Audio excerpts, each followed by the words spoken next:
एक दफा एक जंगल था और उस जंगल में एक शेर, एक ब्लैक पैंथर और एक चीता रहते थे। उस जंगल का कोई भी राजा नहीं था और उस जंगल में एक गुरीला भी रहता था। वो गुरीला बहुत ही ज्यादा दयालु था और गुरीले के पास जादुई शक्तियाँ थी और वह बहुत ही ज्यादा शक्तिशाली था। और उस गुरीले ने अपना एक अलग घर बनाया हुआ था और जंगल के जानवर ज्यादातर उस गुरीले के ही घर रहते थे। और चीता, ब्लैक पैंथर और शेर आए रोज किसी न किसी जानवर को पकड़कर मार देते थे और खा जाते थे। और यही वजह थी कि इन तीनों में से उस जंगल का कोई भी राजा नहीं था। और दूसरी तरफ गुरीला सारे जानवरों को बहुत ही ज्यादा ख्याल रखता था, इसलिए सारे जानवर उसी के पास ही ज्यादा वक्त रहते थे। और एक दिन शेर बहुत ही ज्यादा भूखा होता है, उसे बहुत ही ज्यादा भूख लगी होती है और वो कहता है, अरे इतने दिनों से जंगल में कोई भी शिकार नहीं मिला, आखिर ये सारे जानवर जा कर रहे हैं, मुझे जाकर देखना चाहिए। और वो ये कहकर जंगल में चला जाता है। वो जानवरों को ढूंढने लग जाता है और वो चलता चलता गुरीले के घर के पास आता है और कहता है, अरे मैं भी कहूँ कि ये जंगल के जानवर जा कहाँ रहे हैं, ये तो सभी महाराज गुरीला साहब के पास हैं। ये तो और भी अच्छा है, जब भी दिल करेगा यहाँ से किसी का शिकार करके ले जाकर खा जाया करेंगे। और वो जल्दी से एक जानवर पर टूट पड़ता है और उसका शिकार करता है और उसे साथ ले जाता है। जितनी देर में गुरीले को पता चलता है उतनी देर में वो वहाँ से निकल जाता है। और गुरीले को बहुत ही ज्यादा गुस्सा आता है और फिर वो जानवरों पर कड़ी नजर रखने लग जाता है। दूसरी जानब शेर अपने शिकार को लेकर अपनी गार की तरफ जाता है कि उसे देखकर एक चीता भी वहाँ पर आ जाता है। अरे शेर, ये शिकार तुम कहाँ से लेकर आए हो? मैंने तो पूरा जंगल छान मारा है, मुझे एक भी शिकार नहीं मिला।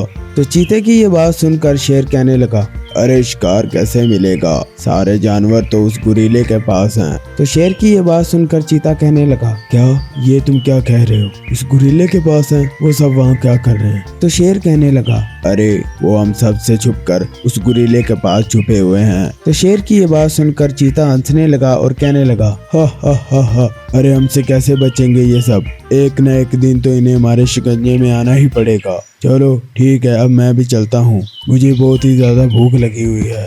और ये कहकर वो वहाँ से चला जाता है और भागता भागता गुरीले के घर के पास आ जाता है। और इतने सारे जानवरों को देखकर हैरान भी होता है और खुश भी होता है और कहता है, हा हा हा, अरे अब तो भूख काटने वाले दिन गए, अब तो जब भी भूख लगेगी जी भर के खाएंगे।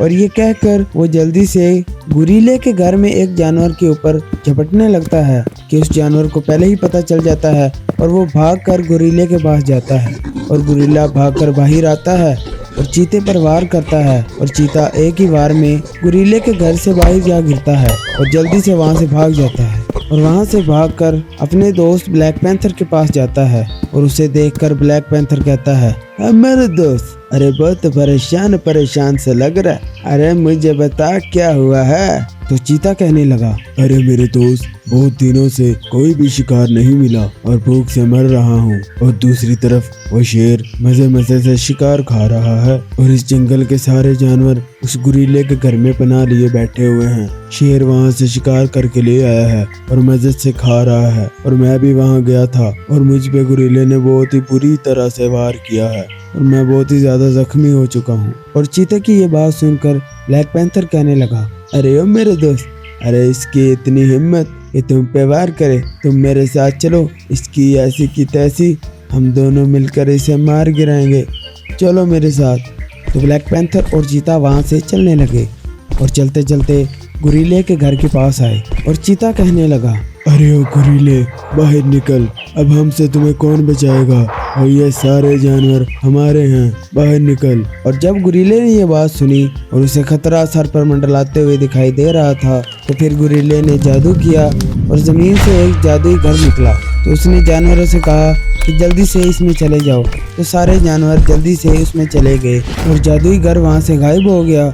और चीता और ब्लैक पैंथर दोनों डर गए और फिर गुरीले ने ब्लैक पैंथर और चीते पर हमला किया और उन दोनों को मार गिराया और अपने जादू से जानवरों को फिर से इस जंगल में वापस लेकर आ गया। और जब शेर ने ये सब कुछ सुना तो वो भी इस जंगल से भाग गया। तो फिर सारे जानवर अपने जंगल में हंसी खुशी रहने लग गए।